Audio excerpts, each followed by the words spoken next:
Oh, I'm really enjoying being with you. I'm really enjoying seeing you. And people online, I have to infer you, but that doesn't mean we're not sitting together. So whether we're here in this room or whether we're in the larger virtual space, I welcome you. And I'd like to start with a comment from our friend, William Shakespeare, about his experience in the middle of the night. Okay, so you may not know, but William Shakespeare had a big crush, and he wrote a lot of sonnets about it. This is sonnet number 27, and it's his experience in the deep of the night. Weary with toil, I haste me to my bed. The dear repose for limbs with travel tired. But then begins a journey in my head to work my mind when body's works expired. For then my thoughts, from far where I abide, intend a zealous pilgrimage to thee,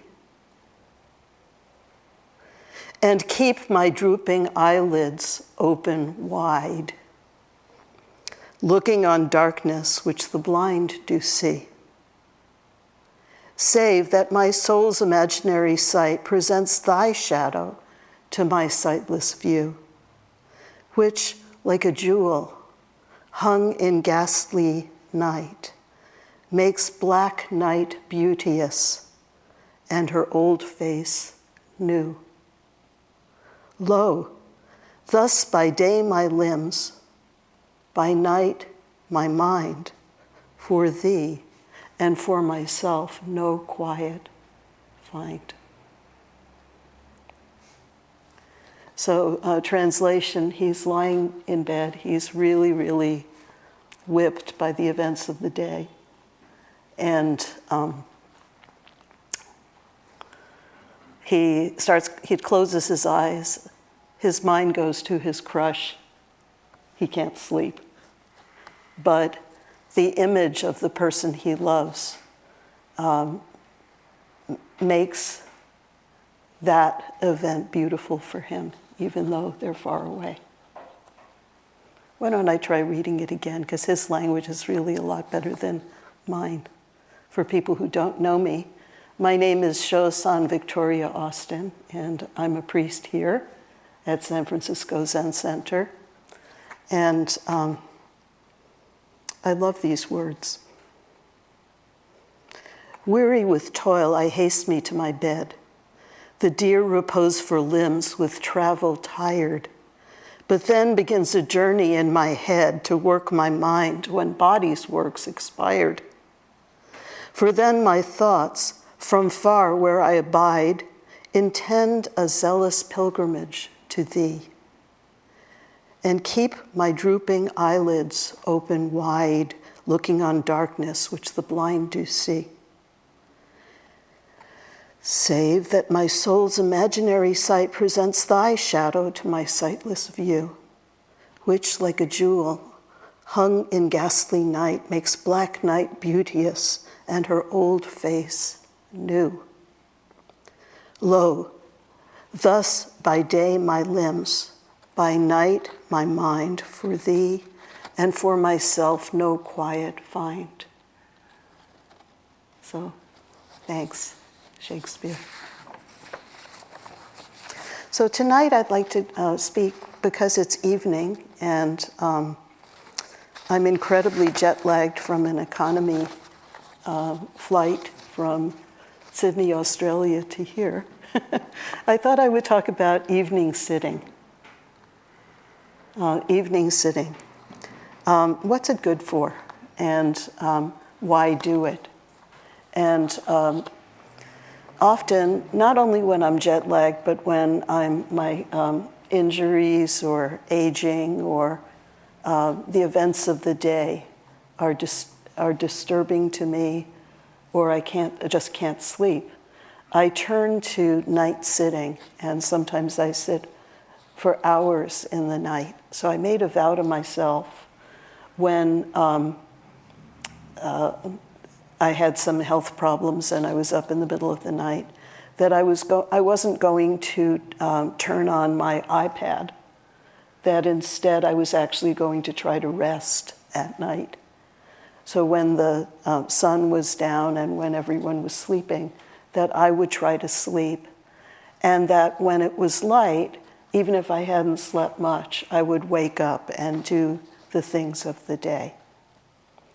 So Suzuki Roshi talked about this. He loved the koan. When the bell rings, we get up, we put our robes on, and we go to the zendo. But what does that mean for the night? What do we do, especially if we can't sleep, if we're disturbed by something, if something hurts, in the night, the desires and the aversions and the confusions come up very readily. What do we do? How do we sit? I've found yaza, or evening zazen, nighttime zazen, to be really an important practice for me, and a refuge in the night. And that's why I want to share it, because often it's only taught during sesshin, or only offered during sesshin, where we have the option to come back after the end of the day, after a hot drink, and to sit. But it's so much more than that. It's so much more than, our zealous effort in sesshin going further. So that's what I'd like to talk about. So the tradition of yaza is to sit with the challenge of physical exhaustion, to deepen the practice in a way that's free from outer demands such as ding ding, or the bell, or a deadline of work, and any other demands that might be on us. And it's free from peer pressure. It's self-directed, so you can entirely direct what you do during night sitting. And I wanted to remind myself of when night sitting started. And it actually started with the Buddha, with our original teacher, Shakyamuni Buddha. And the reason that he started it was that in his climate in North India, it was hot during the day, like super hot, too hot to really sit. And so also his awakening happened during the night after many years of effort. So he established a monastic schedule that went with that, that accepted the climate, that accepted the conditions of his own night of awakening. So in the first watch of the night, from 6 to 10 p.m., they saw that as the best time to sit. And the second watch of the night, from 10 p.m. to 2 a.m., they would do walking meditation or take care of themselves physically. In the third watch of the night, from 2 a.m. to 6 a.m., they would study to bring the teachings to mind. So you could sit, you could do kinhin, you could chant, you could read. And I couldn't find a sutra source for this, but I found various references that said this. And at dawn, the monks would get up and do their alms rounds. They would collect food, and then they would share whatever it was that they received, eat together, and that would be the nighttime and the beginning of the day. But in our climate, in this climate, and in Europe, and in Japan, in China, in Korea and Vietnam, it works to sit in the morning and then to rest at night. And we're used to sleeping at night. Our body is in the rhythm where we wake during the day and sleep at night in general, unless we work at night. So if we stay up in the night, we are subject to different events, different sorts of mental events than might come when we're sitting during the day. And so if you try this sometime, if you wake up if you are just happen to be up in the middle of the night, there are times when you'll be sharp as a tack. But there's also times when you'll be lying in bed and you'll drift in and out of various states. I don't know if this is your experience, but it certainly is mine. There is a phrase in the teachings that I did find called Bhavanga Sota, which is the boundary between the conscious and unconscious mind. And so there are many models that Buddhism has gone through about how the human mind is structured. But basically, there's an experiential level, and there's a level of reflection, and there's a level at which the mind is deeply structured. And you can feel this if you take a vow or make a promise. David, do you want water? Okay. So if you take a vow or you make a promise, it changes the structure of the mind. For instance, when you say, I do, in the marriage, it changes the structure of our mind. Or recently, two people I know quite well had a baby, and they were trying for a baby for years. And suddenly, even though they've been trying for years and learning how to be parents for years, suddenly the baby was born. And suddenly their parents.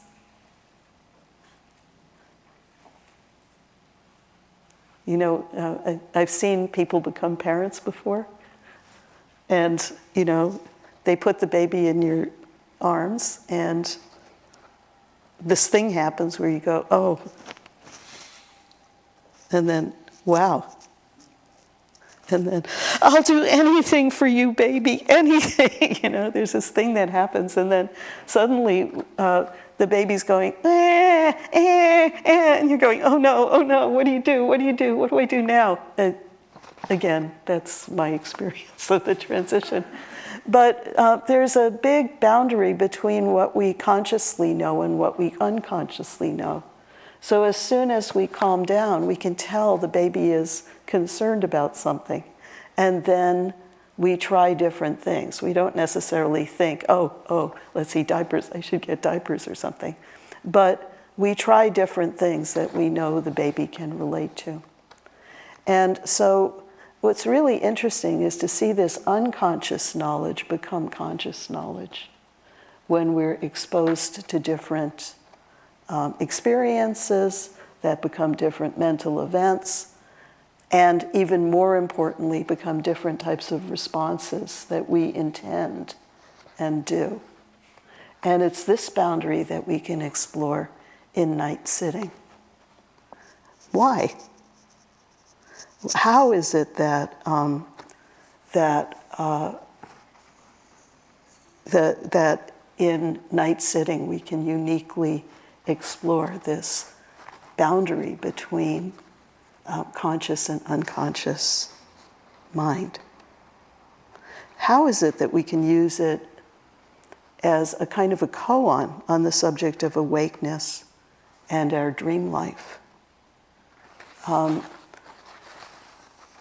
How can we do this? And what does that say about us as beings in this society that we live in? Because there are other societies in which dream life, or the life that we don't think of as real exactly, is the most important thing. So for instance, last year I had the good fortune to be at Uluru, the Red Centre of Australia. And I had the good fortune to listen to people speak. And particularly how they spoke about conflict was really interesting, because there was a conflict and they weren't talking about matching the two sides or somebody giving up something and somebody getting something. That's not how they saw it. They were trying to weave people back in, to weave the the conflict and both of those people back into the bigger story that everybody shares. That isn't a story outside of us, but is a story that structures us. It's a really different point of view from the point of view we have here, in which we sometimes are pushed around by our stories, but don't know how they come out. They're not conscious. They're not something that's intended as a group necessarily. And it's our stories, a lot of times our conflicting stories, are what gives us conflict in our society. But I think that the way night sitting helps us is that we can calm ourselves at the root of our obstacles because we're closer to them in these moments when we're so vulnerable. Whether the obstacle is something that came up during the day, or whether it's something that's big and has structured our whole life, like being of a certain background, or living with a disability that you haven't accepted, or something like that. Whether it's a day thing or whether it's a lifetime thing, you can sit at the root of that obstacle and calm it down. And you can also, when you're lying down, if you find a comfortable position, because the body's ready to rest, you can practice extending the time, the amount of time, the duration of stillness, physical and physiological stillness. So that's another feature of night sitting. And a third one is that you can find a meditative state that's different from what we find during the day, that we can even try to recall during the day. And I think this is because of this, as I said, because of the circadian rhythms that our body already has. So during the beginning of sleep, if it's a normal cycle, think about what the body does, or feel in yourself what the body does, how you lie down, and then there's a kind of a space of relaxation that's transitional. And you try to breathe rhythmically and regularly so that that relaxation can begin to run the show. And then the body, the rhythm of the body, to set down its burden, takes over, and we're in a different space. And we can also say that during this space, when we go into really deep non-dreaming sleep, non-REM sleep, the distinction between I and thou, or between I and it, dissolves completely. That sometimes the sleep is so deep that we go to sleep and then we wake up and there's no memory of anything in between.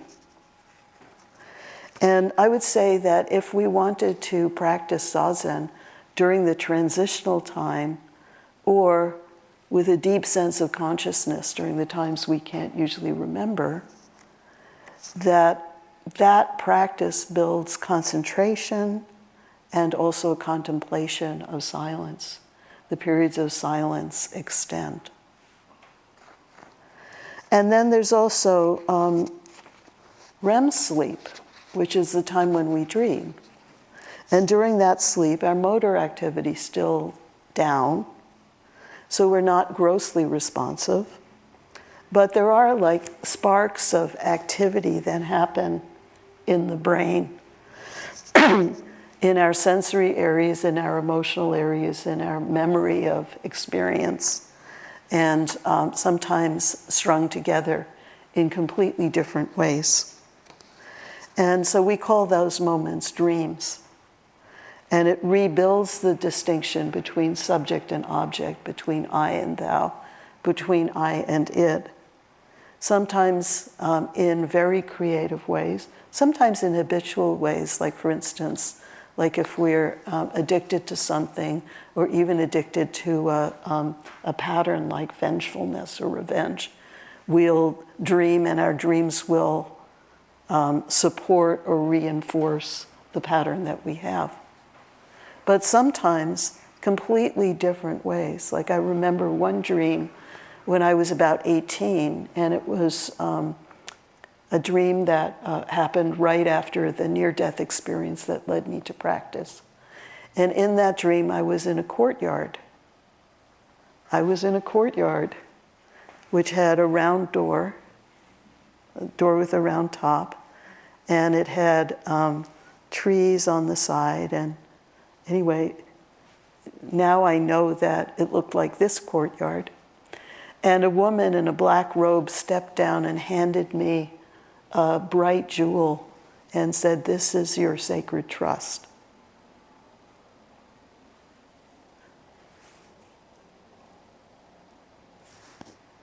What? Okay, I was a Jewish American princess from Long Island, concerned with getting 800s on my SATs at the time. That was my concern. Also earning money for college and being successful, popular, and happy in life. I was not at all concerned with sacred trusts, but I don't know. So my mind got restructured in some way in that dream, and I don't know. I can't explain it. I just know that it is. But the distinction between now and then, between I and you, all those distinctions are rebuilt in new ways. And so I would say that in most of life, in most of human life, the way that it rebuilds, that dreams rebuild our consciousness, is to completely unconscious. But there's also lucid dreaming, and we can practice lucid dreaming or lucid sleep just even in very simple ways. If you take a mala, Buddhist beads, and you hold them loosely in your hand as you're sleeping, you'll feel that the quality of sleep and the quality of dream is quite different. So just a very simple practice like that, or going to sleep with a gatha, dedicating the sleep, which I'll talk about later. So yasa during the REM time is different because just like the non-REM time, yasa helps us build a tolerance for silence and dharmas that fail to be produced. Zazen during REM times helps develop two things, if I can be so bold as to generalize from my own experience. That it develops, in my experience, it develops an awareness of the deep patterning that I have. So for instance, when I was a kid, I used to have this dream where all my dreams opened the same way. So I was in a pink Cadillac, and we would stop at a gas station, and you could get good gas or bad gas. And it was either given to you by a good gas attendant or by a bad one. And that was the days when the gas station attendant would come out and fill your tank. And so that's what I dreamed. And so I remember that sometime during the dream, I would realize, oh, that was bad gas given to me by a bad person. And in my dream, I would kind of go, break, and ratchet it back to a certain point in the dream. And then I would make it go the other way. Good gas, good person. And so that's a form of lucid dreaming. And we can actually be deeply aware, even if we're not aware on the surface in the night. So that's for normal sleep cycles, like those transitional stages, 5 to 10 minutes of going to sleep, 20 minutes or so of deeper relaxation, rhythmic breathing establishes itself, and so on. And then deep sleep, which restores us, active dreaming. But what about problems? So in our disordered sleep, we might be so scheduled in the monastery or in the temple that we do this kind of vengeful staying awake just so that we can experience just the slightest bit of freedom. This used to happen to me when I was working downtown as well. I kind of felt like I was entitled to a good 4 or 5 hours of non-directed time. And so at night it was very hard to go to sleep because I felt like I had earned this time at the end of the day and I should be able to do whatever I wanted. Anyway, life doesn't necessarily work that way unless you structure it. So I couldn't let go to enter the transitional stage, or I was physically restless, or I was physiologically or emotionally restless or anxious, or now I more struggle with deeper issues like aging, or injuries, or the state of X, Y, or Z. So it's more deeper issues that keep me awake. Anyway, that's enough of an overview. I only want to speak for a few more minutes because I want to leave it open, but please make yourself comfortable because we are sitting at night. And I hope my voice is soothing enough that if you needed to rest or sleep, that you could actually get some. Katagiri Roshi and many other teachers would make Koben Chino, their voice very, very slow and soothing so that people would sleep. But we can use imagery and chants as we go to sleep.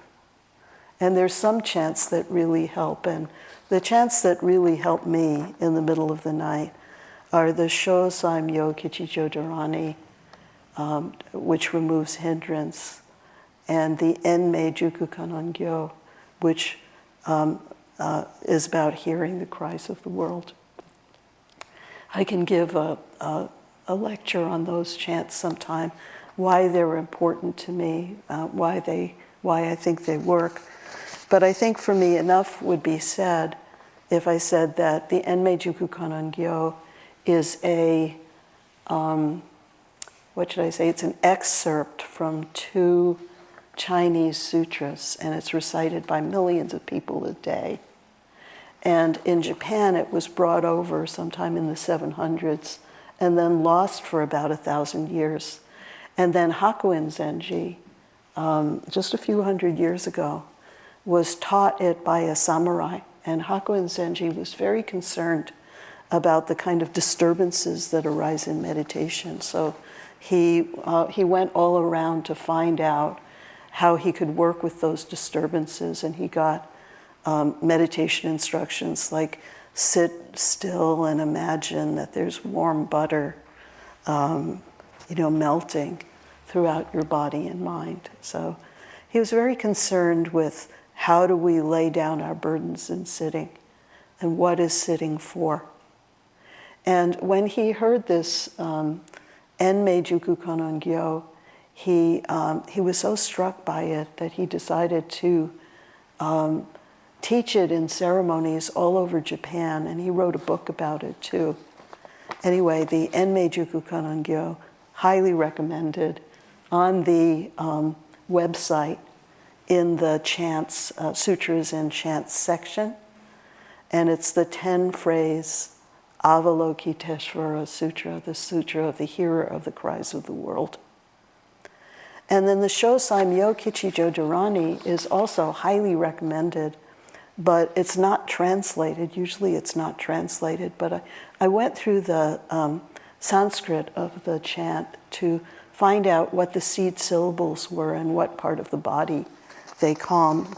And so I would like to show you. So in this is a Shosan Kichijo Dharani, and I'm not asking you to memorize it, just to see the colors. So what I want to say is that the Roy G. Biv, the red, orange, and yellow, are the lower energy centers in the body. And then the blue, green, indigo, and violet, and white are the higher centers of the body. And what do you see when you see the seed syllables of this Shosan Yokichi Dodorani printed out in color. There's a lot of lower body energy in this dharani. The lower body is about our basic functions, our basic sense of safety, our basic sense of intimacy, our basic sense of nourishment, and our basic sense of intention. And then I tried to study about this Shosan Yokichi Dodorani, and I found out that it's actually dedicated to Lakshmi. Lakshmi is the... Lakshmi was born... the way Lakshmi was born, I'll tell you about it sometime, but not tonight. But what I want to emphasize about Lakshmi is that she had new life all through the history of our practice. I don't think I have my... Oh yeah, so in the 7th century, she becomes Vasudhara, so gold and Tara, or stream of gems. And the idea of Lakshmi, both in Hinduism and in Buddhism, and even in all the way through Chinese and Japanese Buddhist practice, is abundance. That the areas where we feel lack, the areas where we feel challenged, are actually treasures for us. That everything that comes up in the study of the ways, the true human body, is the gift of abundance, no matter what it is. And that weaving together our experience in dream time, or, sitting when we're tired, can give us this sense of abundance and this sense of nourishment. So I had prepared a bunch of suggestions for different things that happen, different mishaps that happen during sleep. But I think what I'd like to do instead is to open the conversation, because I have way more notes than I can actually speak about, way more preparation than I can actually give you tonight. So I want to close the general part. Shall I just close with the... do we do the chant first and then Q&A, or Q&A? Do the Q&A first. Q&A first. Okay, well, I'll just close the presentation part of the lecture with the gatha that Suzuki Roshi gave us for sleep. And this gatha you'll find in the Avatamsaka Sutra, also rated 10 out of 10 on the sutra scale. Because the Avatamsaka Sutra is the abundance of flower, garlands, gems, Buddhas, worlds, thoughts, dreams, questions, doubts, everything is in the Avatamsaka Sutra. And there's a chapter in it, Purifying Practice, which gives a gatha or verse for everything that we do. So this is what I recite at night before I go to sleep. This evening as I sleep, I vow with all beings to still all things and clear the mind of confusion. This evening as I sleep, I vow with all beings to still all things and clear the mind of confusion. Okay? So your comments, your questions, your observations, please. If you have a question, please raise your hand and I will bring the microphone over.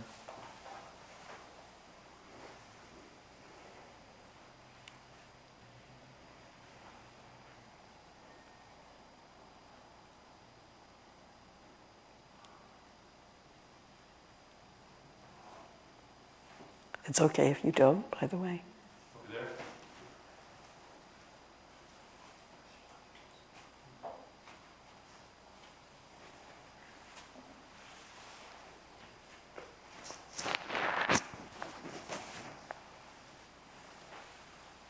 How do we handle disturbing memories that rises in meditation? That's a really good question. How do we handle disturbing memories that rise in meditation? Well, I think for me, I can only tell you for me. So I'm not giving you advice. I'm giving you experience.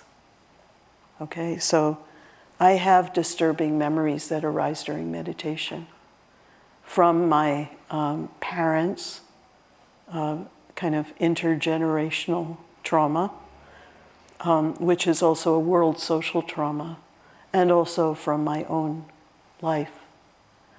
And it's been a big challenge, but a very rewarding one, to be able to understand that those disturbing memories are part of my life, and that my self is big enough to hold them.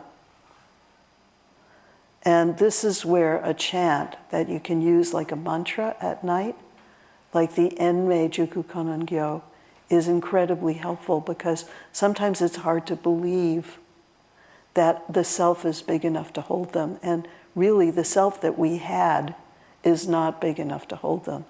The self that we're becoming is big enough to hold them. So a lot of times our life has been distorted by those disturbing memories. Through the process of the imprint of those disturbing memories, our ability to perceive and to respond has changed. And sometimes we even develop ways of coping that wreak havoc on our relationships or our experience. But we should know that those patterns arose as ways to protect us when we were not yet fully formed. They have done a job.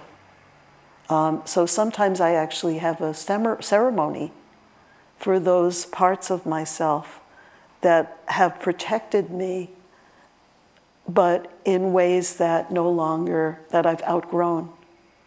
And I ask those parts if they might be willing to help me in different ways, to help me fulfill those needs in different ways. And they do. They care.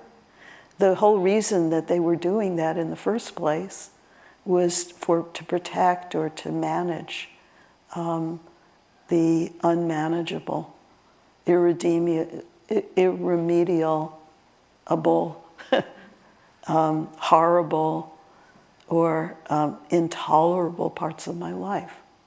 Before I could, but now I can. And the reason I can is practice.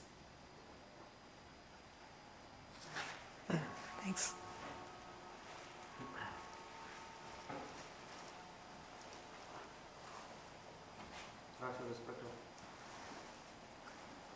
There is very hard, sometimes it's very hard to sit in the zazen or even in the night when you try to do it, these practices. Of course, chanting or another stuff helps more.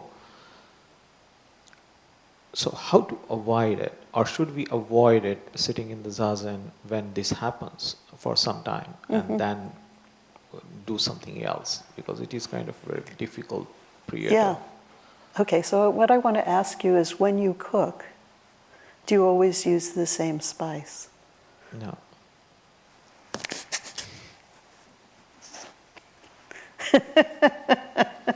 Just saying that there are many flavors of meditation. Walking meditation is a wonderful taste of meditation.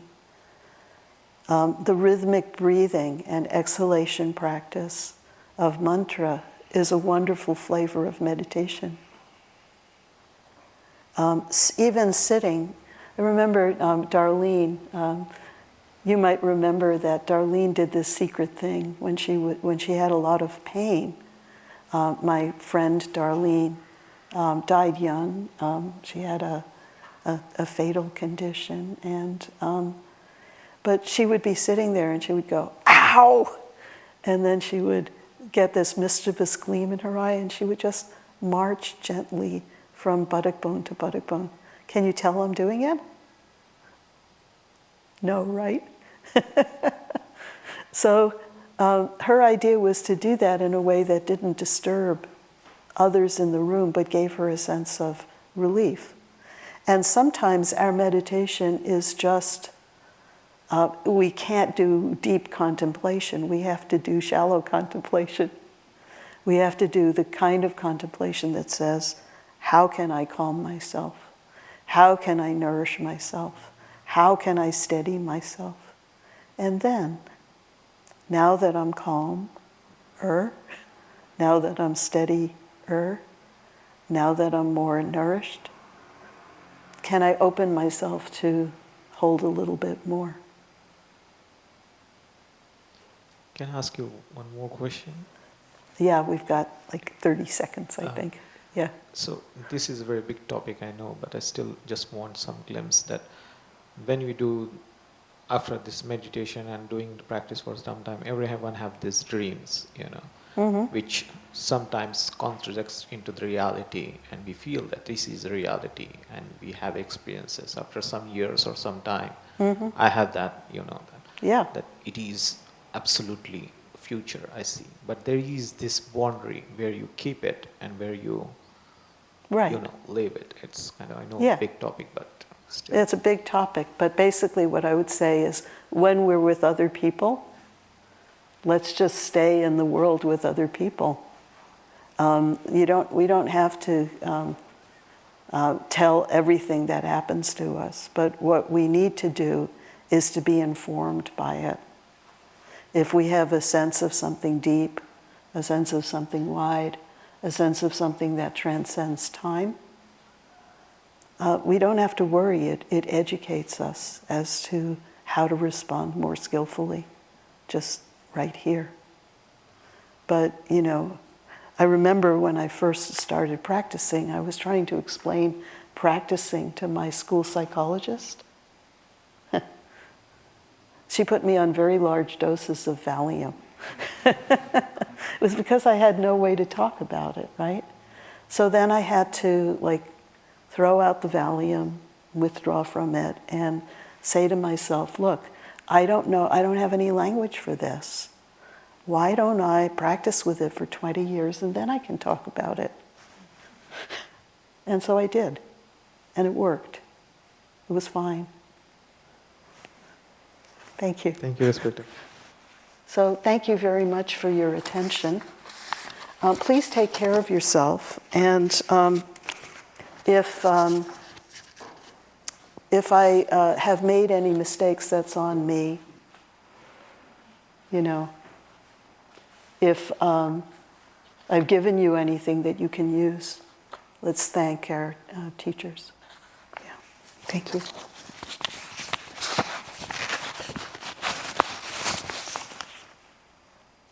Okay?